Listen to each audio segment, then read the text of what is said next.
Hey everybody, and welcome back to more Spider-Man for the PlayStation 4. I know the city's kind of destroyed. The city has been fucking destroyed. There's your reference. City feels still, under it control. looks like it still looks really nice, and yeah, I like it a lot. I said that a lot, but still. One thing I do want to bring up is in the last episode, Miles and MJ obviously are going to be helping us now. So like Miles is watching over Feast, and MJ is going to be gathering intel. I do like that they're actually doing stuff now. Like, that is good. Like, they always do stuff, but it's still nice they're doing other stuff. MJ is tracking a Devil's Breath cure. Time for me to focus on finding Otto and stopping whatever he has planned. Yuri, we need to start tracking the big boys. Still no leads on Octavius? No, nothing. Forensics can't even do a sweep of Times Square. Everyone in that department but the intern is sick. I might be able to turn something up. Let you know what I find. Imagine being that poor intern. Like, you're an intern, you're like the only person there having to do the job. Like, that would suck. But for right now, we're gonna do some music time. So we technically have a new Mook Rush. This is the Sable Mook Rush, and we'll be doing this for a few minutes. So yeah, it's a thing. So I figured I'd just play music and talk over this. And this song is Deadpool's theme from Marvel vs. Capcom 3. I'm trying to stick with the whole Marvel music thing, I guess. But this is our last, like, big Mook Rush I'm gonna show. I figured, you know, I've shown the other ones, I'm just gonna show this. So yeah.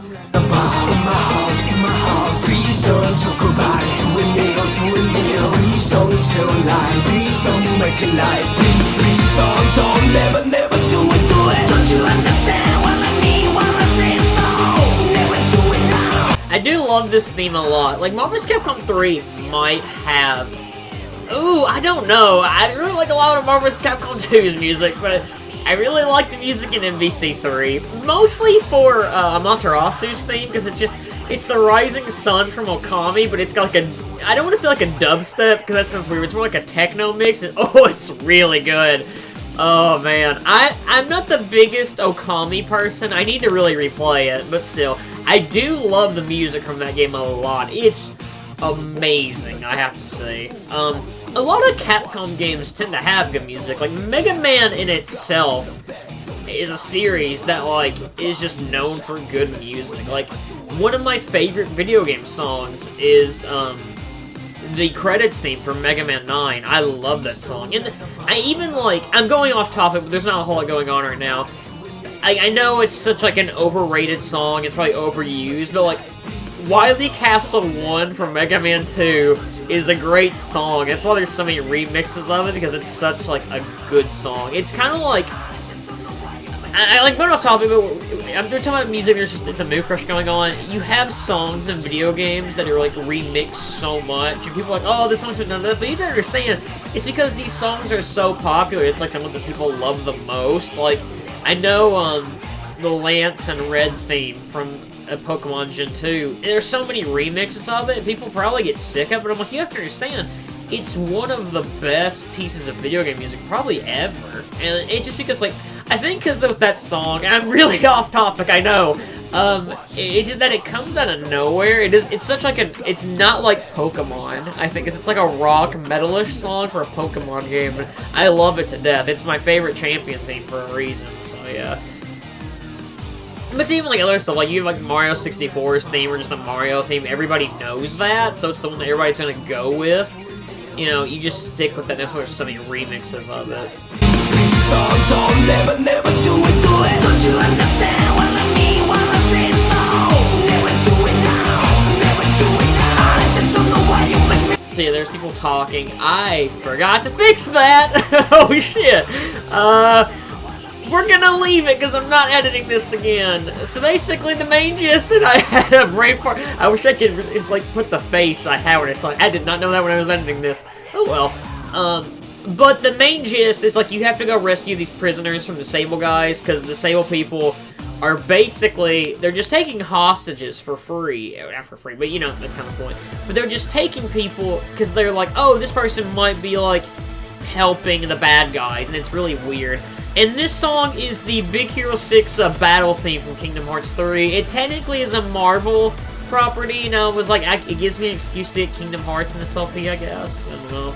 And I'm honest to God, it is more difficult trying to find good Marvel video game music than you think, instead of just using Marvel vs. Capcom over and over again. So I was like, I've used so much in, like, Marvel vs. Capcom music, I'm gonna, you know, swipe, this isn't Tinder, I'm gonna, switch it up, and I'm gonna just put, like, a Kingdom Hearts song. So yeah. I could have put other Insomniac games, stuff like there's a lot of Ratchet & Clank music to work with, but still. This is really just a music episode, I guess. Like, in that, I mean, like, I'm just gonna talk about music, because why not? I love music. Who doesn't like music? But, like, when it comes to, like, Marvel video games, I can't really think of a lot of, like, music, that I, besides Marvel vs. Capcom, that I like, because, well, besides, like, the pizza thing from Spider-Man, 2, there's not a lot of, like, Marvel games that are, like, known for their soundtracks, you know? But the issue I kind of have with these, Sable things, and I brought it up before, is a lot of these guys, with the Sable guys, I think they're harder to fight. I know this is more towards the end game, but I feel like they're a lot more, like, spammy, because they'll throw, grenades and stuff a lot more, and then you tend to get, like, the jetpack guys. There are certain ones of these, or at least, like, Moo Crushes, where I swear, these guys just will launch the jetpack guys and they'll just throw so much at you, it's really annoying to do, and I'm not a fan of that. These are definitely my least favorite of the Moo Crushes to do, I have to say. But I guess since we got some time to kill, I figured I would talk about some information stuff. I mentioned in the past episode, or episode before, I would talk about this, and that's the Sinister Six, because I really won't have time to go fully into detail, but I figured I'd do it now. So, the Sinister Six, their first appearance was the Amazing Spider-Man Annual Issue 1. This group came from when Doc Ock had lost 3 times in a row with Spider-Man and was like, yo, if I can't do this alone, I should get some friends. So, you know, the Sinister Six was born. As going through, like, the original members were Vulture, Electro, Kraven the Hunter, Mysterio, and the Sandman. And Doc Ock, obviously. Later on, the Six were returned, but due to Kraven committing suicide in Kraven's Lost Hunt, the Hobgoblin would actually replace him. And then after that, the third lineup would pretty much be the same, but Gog would replace Sandman. Because the Sinister Six is such a popular group and it's really well known, obviously Marvel was like, we have, you know, something working here, why not do more of this? So obviously, like, there were little subgroups, I guess, or other groups, I guess, that's the same thing, really. Of the group, and this would be the Sinister 7 and the Sinister 12. Sinister 7 I can kind of buy, but Sinister 12 is, I think, kind of killing it. And obviously Sinister 6 has a whole, like, film thing that we all probably have heard about. So originally they were going to make spin-offs of the Amazing Spider-Man movies, and those are going to be the Sinister 6 film and Venom. The Sinister 6 movie was going to be the criminals coming together and trying to basically redeem themselves, which, you know, it kind of sounds like Suicide Squad a little bit, but it never came out as Spider-Man got moved to the MCU. However, there are plans still for them to make a Sinister 6 movie in the future, so who knows.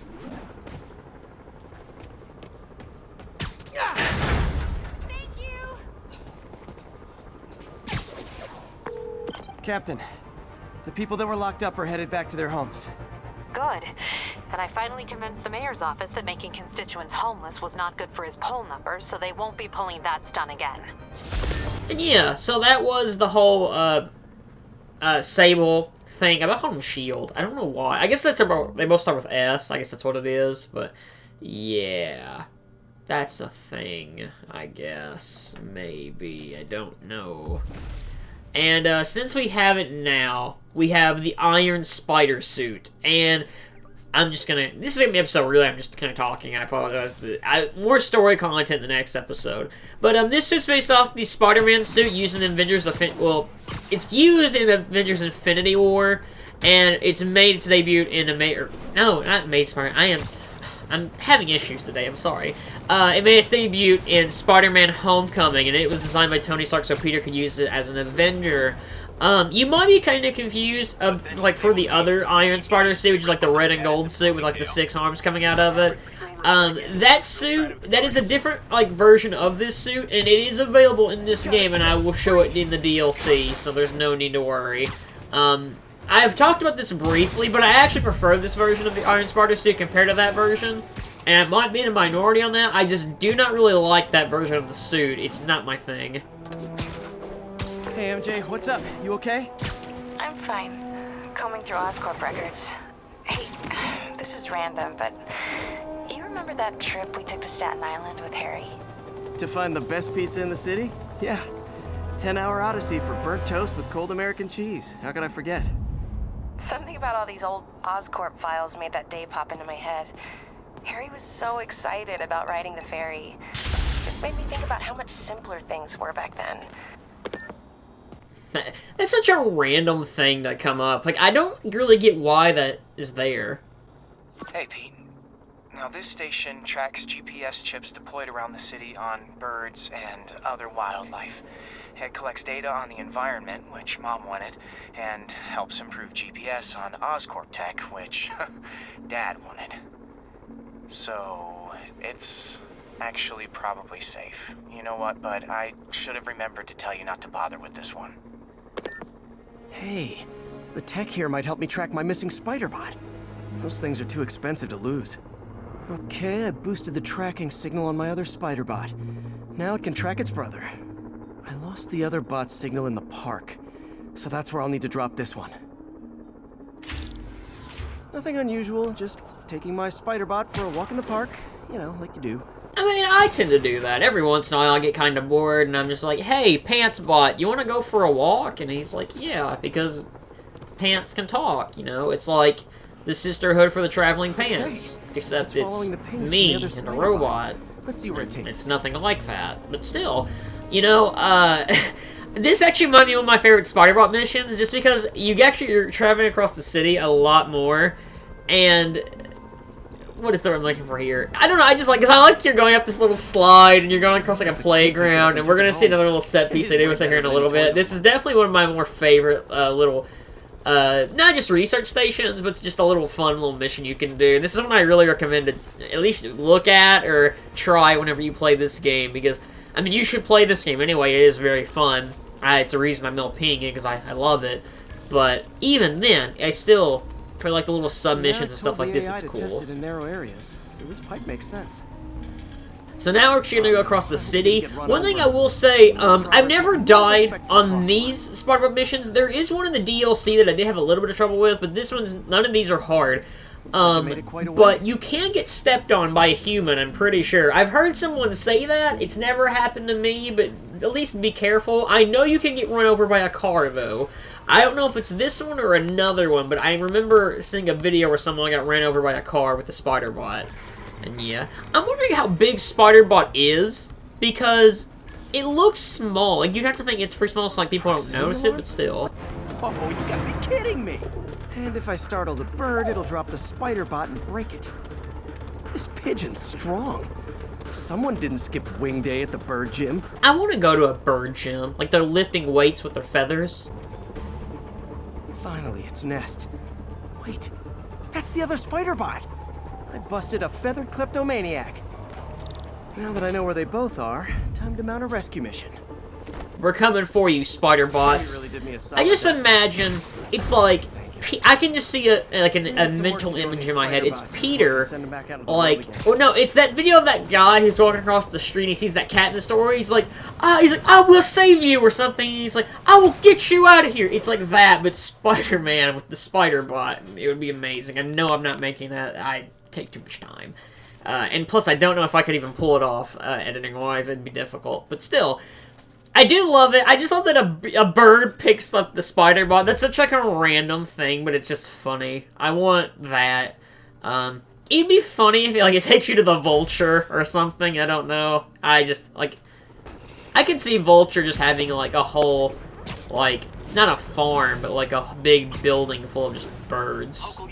He seems like that. Like, there are, like, cat guys, or cat girl, whatever. There's, like, old cat ladies, and then there's old bird men, and that's what the Vulture would be. And speaking of the Vulture, we'll be seeing him next time on more Marvel's Spider-Man. So, see you guys next time, and have a great day.